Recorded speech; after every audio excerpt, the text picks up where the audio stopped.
nombre es Nicole Suárez Navas y este video se titula Aprendiendo acerca de la radioactividad. El objetivo es mostrar el material didáctico que he preparado mediante espuma flex y un láser con el fin de explicar los conceptos básicos de la radioactividad. Vamos a empezar.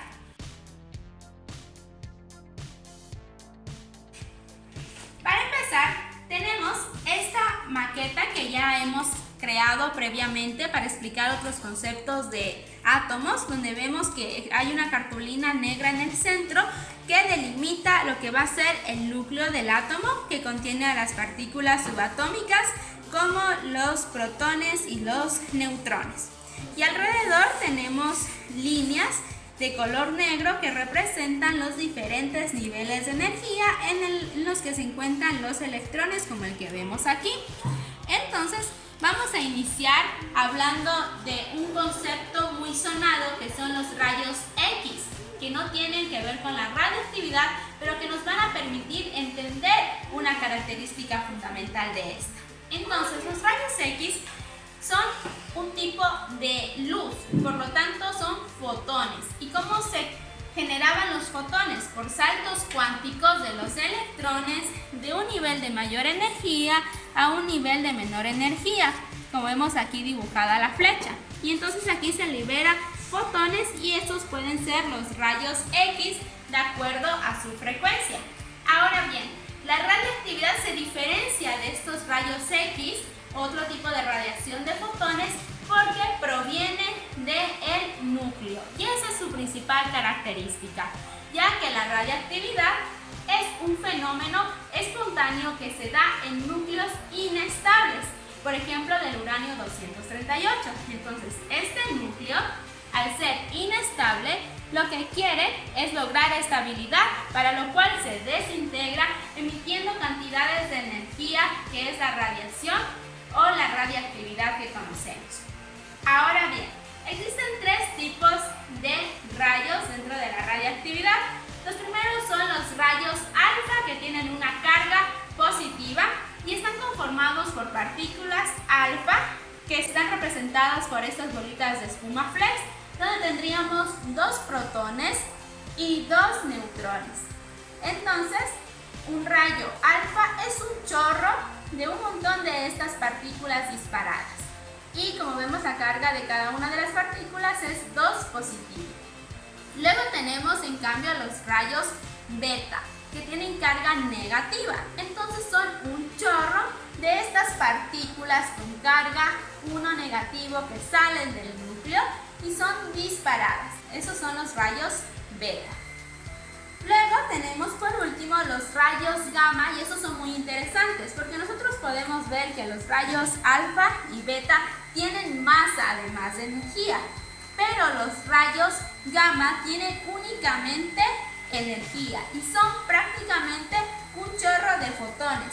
Entonces nosotros no podemos representarlos con material como bolitas porque no tienen masa, sino que es más bien como luz. Ahora, algo que diferencia a estos diferentes tipos de rayos es su poder de penetración. Así, los rayos alfa pueden ser detenidos fácilmente por un tejido. Entonces, vamos a utilizar material casero. Aquí tenemos una chompa y que nos sirve para detener a estos rayos alfa. Los rayos beta, en cambio, ya no pueden ser detenidos por tejidos, sino que los atraviesan. Y para defendernos de estos rayos beta, en cambio, necesitamos aluminio. El aluminio detiene a los rayos beta.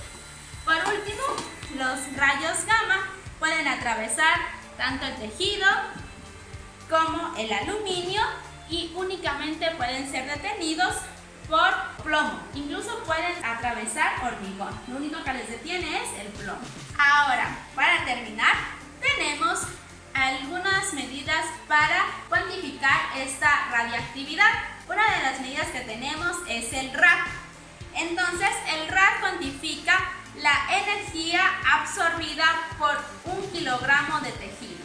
Es decir, la energía que absorbe, por ejemplo, nuestra piel al encontrarse con estos rayos alfa. Pero necesitamos otra medida porque no es lo mismo recibir una dosis de rayos alfa que una dosis de rayos beta, porque los rayos alfa son más peligrosos para nuestra salud y para ello surge la medida conocida como REM, que está en función a cuánto daño nos hace a nosotros esta radiación.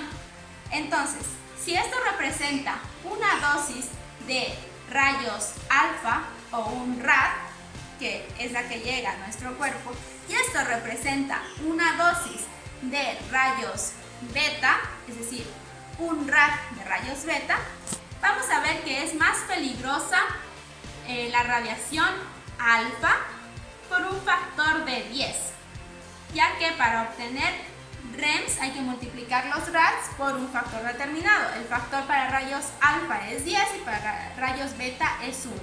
Entonces, recibir una dosis de rayos alfa va a ser 10 veces más peligroso que recibir una dosis de rayos beta.